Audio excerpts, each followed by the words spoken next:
Falter-Podcasts werden durch Werbung unterstützt. Das hilft bei der Finanzierung unseres journalistischen Angebots. Falter Radio, der Podcast mit Raimund Löw.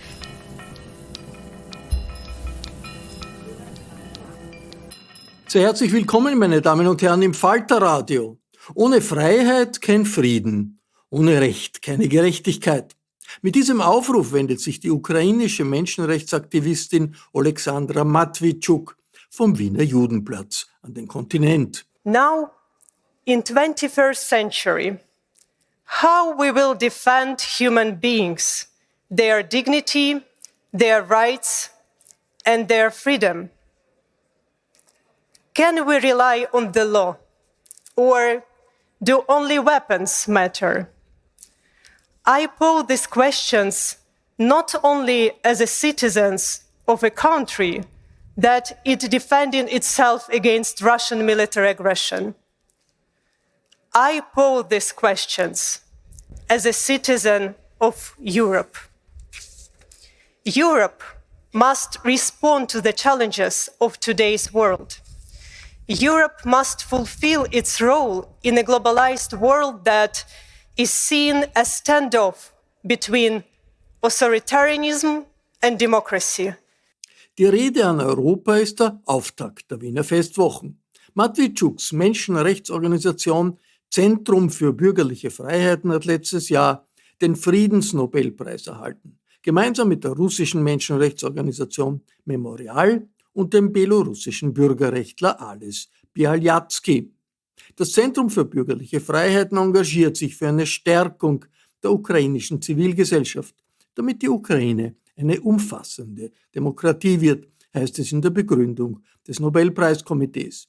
Seit der russischen Invasion in der Ukraine 2022 deckt das Zentrum russische Kriegsverbrechen gegen die ukrainische Bevölkerung auf. Ein wichtiger Ausgangspunkt für Oleksandra Matwijtschuks Engagement war die Repression gegen den Euromaidan, die Protestbewegung ukrainischer Demokraten in Kiew gegen den damaligen Präsidenten Janukowitsch, der die Annäherung der Ukraine an die Europäische Union auf Anweisung Putins blockieren wollte. Matwijtschuk und das Zentrum für bürgerliche Freiheiten begannen eine unermüdliche Kampagne für Menschen, die gefoltert, gefangen und entführt wurden. Hören Sie die gesamte Rede an Europa der führenden ukrainischen Menschenrechtsaktivistin zum Auftakt der Wiener Festwochen vom Judenplatz in Wien. When you know history, it's impossible to idealize. The 20th century brought two devastating world wars, terrible colonial wars, millions of deaths, and the complete dehumanization of humankind, which reached its most concrete form in the Holocaust and Nazi concentration camps. The horrific lessons of the past demanded decisive action. Responsibility for what had been perpetrated was codified in the slogan, "Never again." Governments created the United Nations system and signed international agreements. The Schuman Declaration inaugurated a unified European project. The idea that every person is free and equal in dignity and rights came to characterize the new post-war humanism. But evil cannot be vanquished once and for all. Each day we make a choice. And democracy, the rule of law and human rights were realized in practice in only part of Europe. Meanwhile, the totalitarian Soviet Gulag was never condemned or punished. There has been no accountability, and thus evil keeps coming back. The Srebrenica massacre, the destruction of Grozny, a city of 500,000 people, the Russian bombardment of Aleppo, the firebombing of Mariupol, and the bodies of people killed on the streets of Bucha. Now, in 21st century, how we will defend human beings, their dignity, their rights, and their freedom? Can we rely on the law, or do only weapons matter? I pose these questions not only as a citizen of a country that is defending itself against Russian military aggression. I pose these questions as a citizen of Europe. Europe must respond to the challenges of today's world. Europe must fulfill its role in a globalized world that is seen as standoff between authoritarianism and democracy, interests and values, might and law, quick profits and long-term perspectives. It is the determination to act that gives a society a future. The Europe that succeeded. The European coal and steel community wasn't only intended to provide a shared foundation for economic development. The efforts of those who worked to build a shared European project brought solidarity to countries whose relations had long been clouded by bloody conflicts. The European Union was able to overcome that history and ensure peaceful relations among member states. Governments' ongoing efforts to uphold democracy, the rule of law, and human rights brought decades of stable growth. This is the Europe that succeeded in avoiding war. The Europe that succeeded continues down a difficult path towards finding itself. It must learn to see the toxic legacy of its own colonial past, even if it now wrapped in newfound good intentions. Its task lies in building unity, but not uniformity, ensuring integrity, but not homogeneity. It must find a way to build solidarity out of diversity. It must not allow the ideas of authoritarianism and imperialism to take hold among new generations. The generation that lived through the Second World War are almost gone. The generation that came after have not been forced to shed their own blood. They inherited the values of democracy from their parents, and they began to take rights and freedom as a given.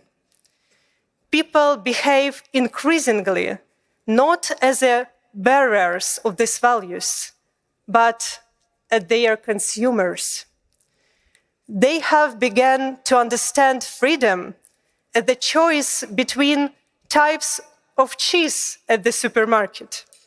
And so they are ready to trade freedom for economic gain, for promises of security, and for personal comfort. It should come as no surprise that in developed democracies, we see populist forces gain strength, forces that cast doubt on the foundational principles of the Universal Declaration of Human Rights. Our world has become fast-paced, complex, and interconnected.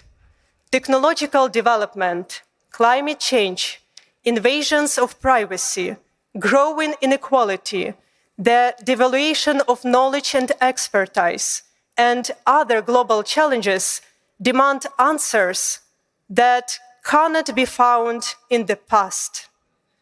Decades of relative comfort and a growing desire for simple solutions change the optics of developed democracies. they no longer realize that peace in Europe cannot be preserved without efforts equal to the level of the threat that it posed. The European Union doesn't encompass all of Europe. The EU is a part of Europe that managed to take the principle that peace, progress, and human rights are indelibly linked and put it into practice. And then it found itself faced with the challenge of stagnation. The Europe that succeeded should support other countries' movement towards European values. In an ever-changing world, it is open systems and transformational cultures that survives. And walls and borders will not save us from global challenges. To stop moving forward is to perish. The current situation depends not only on the decisions and actions of the Europe that succeeded, but also on its surroundings. It is one thing to be surrounded by countries that have also set the values of democracy, rule of law, and human rights as their guiding lights. It's an entirely different matter to be surrounded by countries who see these values as inimical. Once they are strong enough, they will seek to destroy you. For a long time, the Europe that succeeded failed to take responsibility towards other countries in the region and made it possible for authoritarian regimes to become entrenched. This Europe forgot that states that killed journalists, imprison activists, and break up peaceful protests pose a danger not only to their own citizens. Such states are a threat to the entire region and indeed the entire world. Europe needs to respond to systematic violations of human rights. Human rights should play no less central a role in political decision-making than economic gain or security. This applies to foreign policy as well. One clear example is Russia, which destroyed its own civil society step by step. But for a long time, the developed democracies turned a blind eye to this. They continue to shake hands with the Russian leadership, building gas pipelines and carrying on business as usual. For decades, Russian troops committed crimes in multiple countries, but there were no consequences. The world scarcely blinked at the annexation of Crimea by military force, which was unprecedented in post-war Europe. Russia believed that it could do whatever it wanted. The Europe that failed. In February 2014, Russia began a war against Ukraine, occupying the Crimean Peninsula and part of the Donetsk and Lugansk regions. This was just after the Revolution of Dignity had ended in Ukraine. Millions of people had bravely stood up against a corrupt authoritarian regime. They took to the streets across the entire country, demanding that the regime continue moving towards Europe, towards genuine democratic values. They fought for the right to build a state in which the rights of each person are protected, in which the authorities are held accountable, in which the courts are independent, and in which the police do not beat peaceful student demonstrators. And some of them paid the ultimate price for this. The police shot more than 100 peaceful demonstrators in the center of the nation's capital. People died under the flags of Ukraine and the European Union. When the authoritarian regime fell, Ukraine got its chance for democratic transformation. And to stop Ukraine's progress towards genuine democracy, Russia invaded. Russia began this war in February 2014, and then in February 2022, it expanded it into a full-scale invasion. Because it's not NATO that Putin fears, it's democracy. Dictators fear the idea of freedom.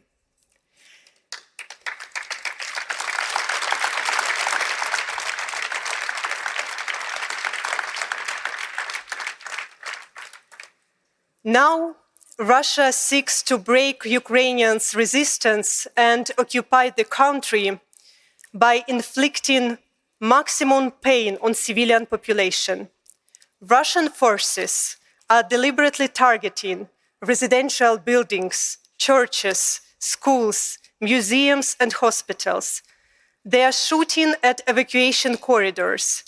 They are imprisoning people in infiltration camps. They are forcibly deporting Ukrainians. They are kidnapping, torturing, and murdering people in the occupied territories. Europe failed to stop this. This is a war of values. Russia is seeking to convince the Ukrainian nation that its choice in favor of European integration was a mistake. Russia is seeking to convince the entire world that democracy, the rule of law, and human rights are fake, that they are false values, because in wartime, they do not protect anyone. Russia is seeking to prove that a state with a powerful military and nuclear weapons can dictate the rules of the game to the entire international community and can even change internationally recognized borders. So, this is not a war between two countries. It is a war between two systems, tyranny and democracy. The war is already here. People only begin to understand this when the bombs are falling on their heads. But this war has dimensions other than the military one. It is an economic war, an information war, a war of values. Whether we are brave enough to admit it or not, this war has long since crossed the borders of the European Union.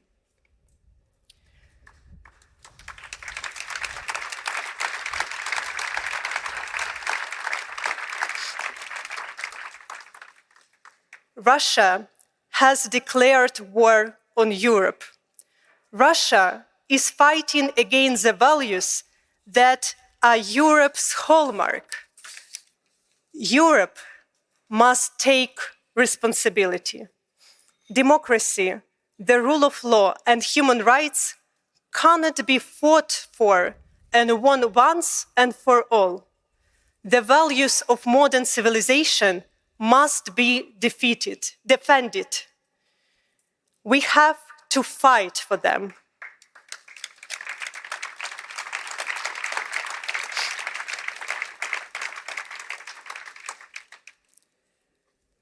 The Europe that is afraid.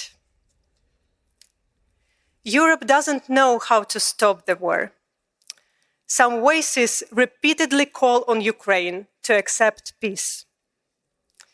People in Ukraine want peace more than anyone else, but peace doesn't come when the country that was attacked lays down its weapons. That's not a peace. That's occupation.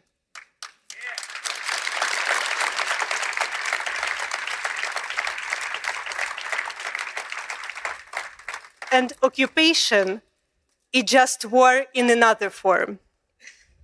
Russia has introduced a reign of terror on the occupied territories to keep them under control. This means that Russian troops and special forces exterminate local leaders, mayors, civil society activists, journalists, volunteers, priests, and artists, without regard for age, sex, or health. People have no chance to defend their freedom, their property, their lives, and the lives of their loved ones. Occupation is not a matter of exchanging the flag of one state for that of another. Occupation brings torture, deportation, forced adoption, denial of identity, filtration camps, mass graves.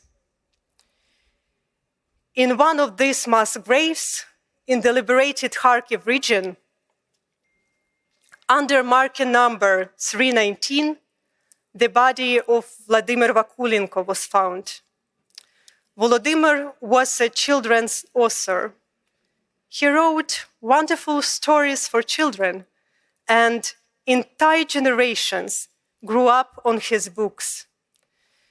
During the Russian occupation, Volodymyr disappeared. His family hoped until the very end that he was alive, that he was in Russian captivity like thousands of other people. It is hard for them to accept the forensic result that identified his body.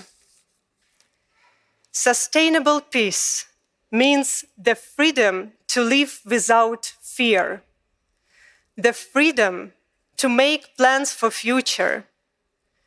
We need to stop disguising military threats as political compromises. Calls for Ukraine to stop defending itself just to satisfy Russia's imperial appetites are not merely misguided, they are immoral.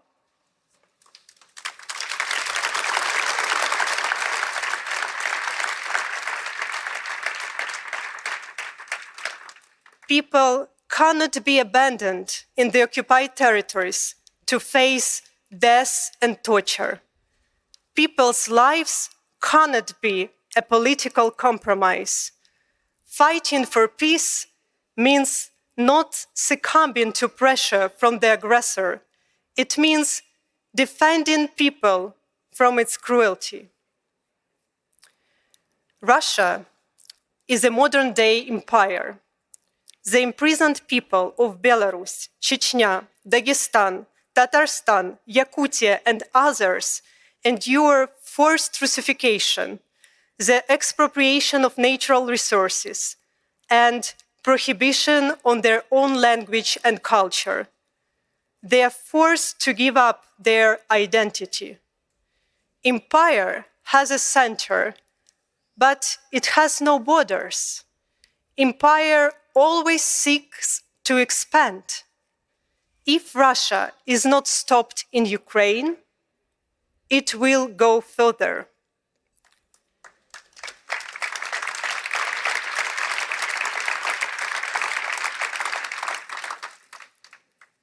This is not one person's war.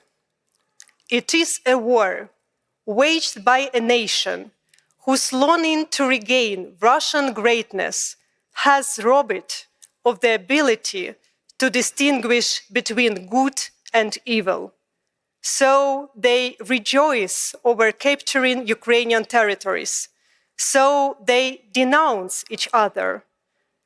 12-year-old Masha Moskaleova drew an anti-war picture at school. Someone informed the authorities, and now her father is in prison, and she is in an orphanage. The Russian people will bear responsibility for this shameful page in their history and for seeking to resurrect their former empire by force. Being aware of this responsibility brings honest people to take a stand against evil and call things by their names, even when it goes against prevailing public opinion. In Russia today, there are a very few of these people, but it is precisely thanks to their courage that Russians will never be able to say that they didn't know. Since the full-scale invasion began, Ukraine has withstood, thanks to the readiness of the Ukrainian people to defend freedom and democracy, but also thanks to the support of developed democracies. They said, let's help Ukraine not lose. Now they say, we are with you as long as it takes.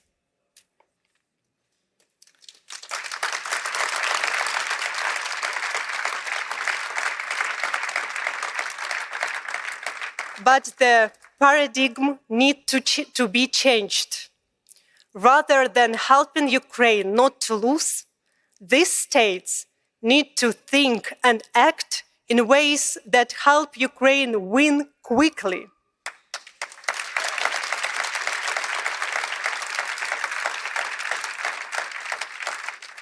The Europe that is afraid is tempted to avoid tough decisions, responsible decisions.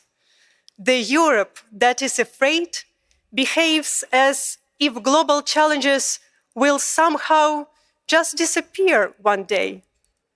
But in reality, they are only getting worse. We are just wasting time.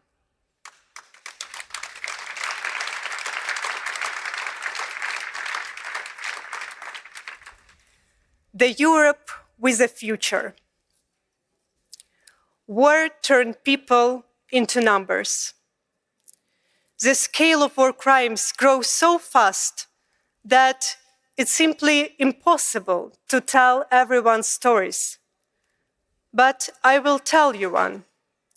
The story of Svetlana, who lost her entire family when a Russian missile hit her building. I heard them dying. My husband was breathing heavily, straining as if he was trying to throw the rubble off of himself, but he couldn't. At some point, he just went still.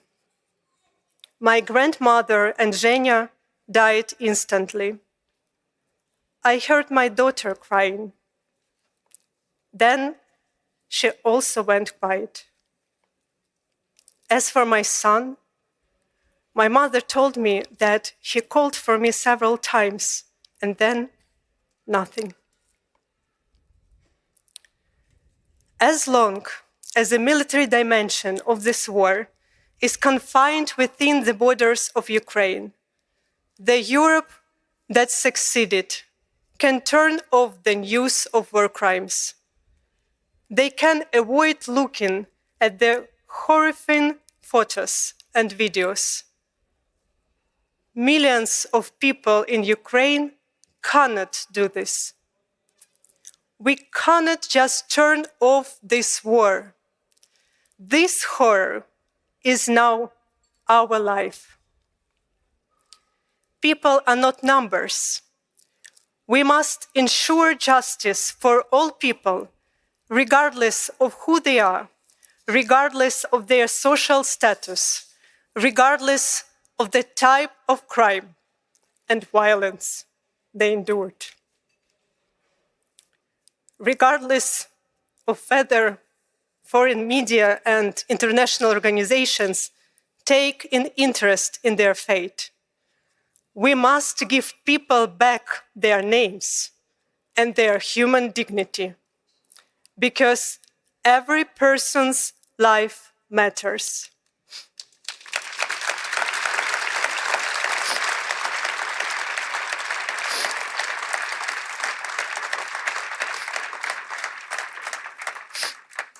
We still view the world through the lens of the Nuremberg trials, where war criminals were convicted only after the Nazi regime had fallen. But justice should not depend on the durability of authoritarian regimes. After all, we live in a new century. Justice shouldn't wait. It is up to us to break this circle of impunity and change our approach to justice for war crimes. We must create an international tribunal and bring Putin, Lukashenko, and other war criminals to justice. Yes, this is a bold step. But we must demonstrate that democracy is effective, that the rule of law works, and that justice prevails, even when it is delayed. This is a job for the Europe that determines its own future. To be Europeans means to demonstrate solidarity in this fight for the values of democracy, rule of law, and human rights. Not striking a pose, but taking an active part. It is not only a question of how we will protect human beings in the 21st century. Thanks to its multiculturalism and its complex history, Europe has the potential to rethink what humanism means in an era of rapid technological progress, and to give new dimensions to the meaning of humanity. The Europe that succeeded can help build a world that succeeds.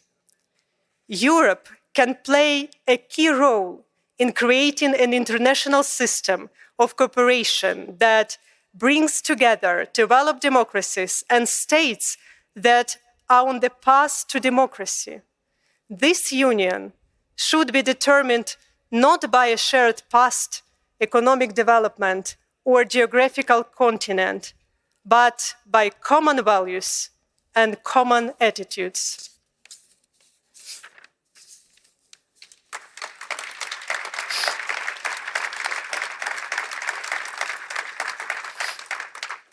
Because human rights are about a way of thinking, about a particular paradigm of perceiving the world that determines how a person thinks and acts.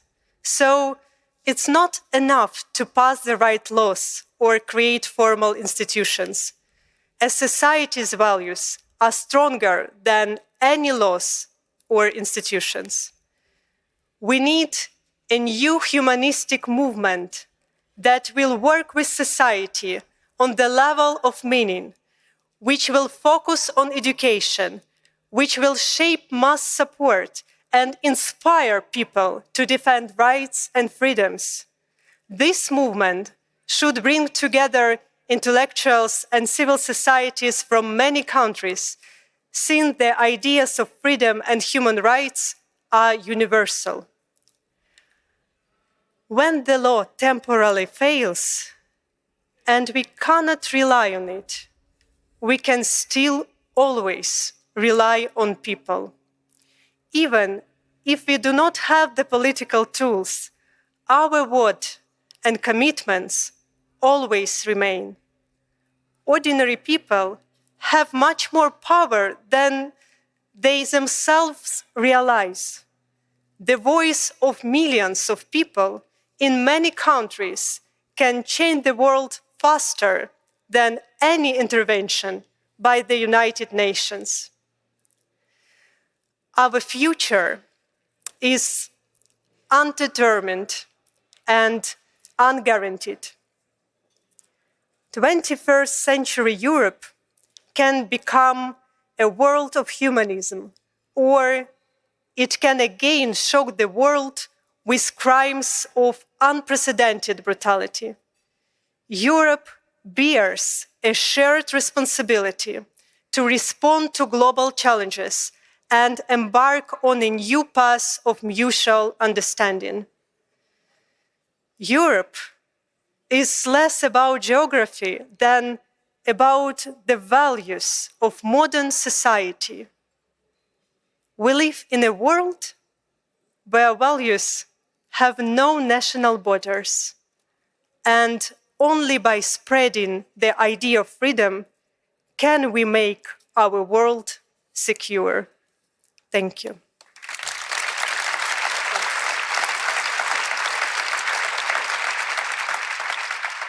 Sie hörten die ukrainische Menschenrechtsaktivistin Oleksandra Matwijtschuk bei ihrer Rede an Europa zum Auftakt der Wiener Festwochen. Matwijtschuks Rede wurde am Europatag, dem 9. Mai 2023, am Wiener Judenplatz gehalten.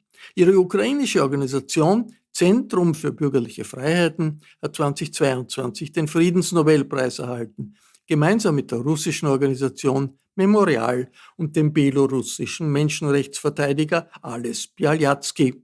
Ales Bialyatsky ist immer noch im Gefängnis. Die Rede an Europa ist eine Veranstaltung der Wiener Festwochen, der Erste Stiftung sowie des Instituts für die Wissenschaften vom Menschen in Kooperation mit dem Jüdischen Museum Wien. Alle Informationen zu den Wiener Festwochen finden Sie auf der Internetseite www.festwochen.at. Ursula Winterauer hat die Signation gestaltet, Philipp Dietrich betreut im Falter den Audiobereich. Ich verabschiede mich im Namen des gesamten Teams. Bis zur nächsten Sendung.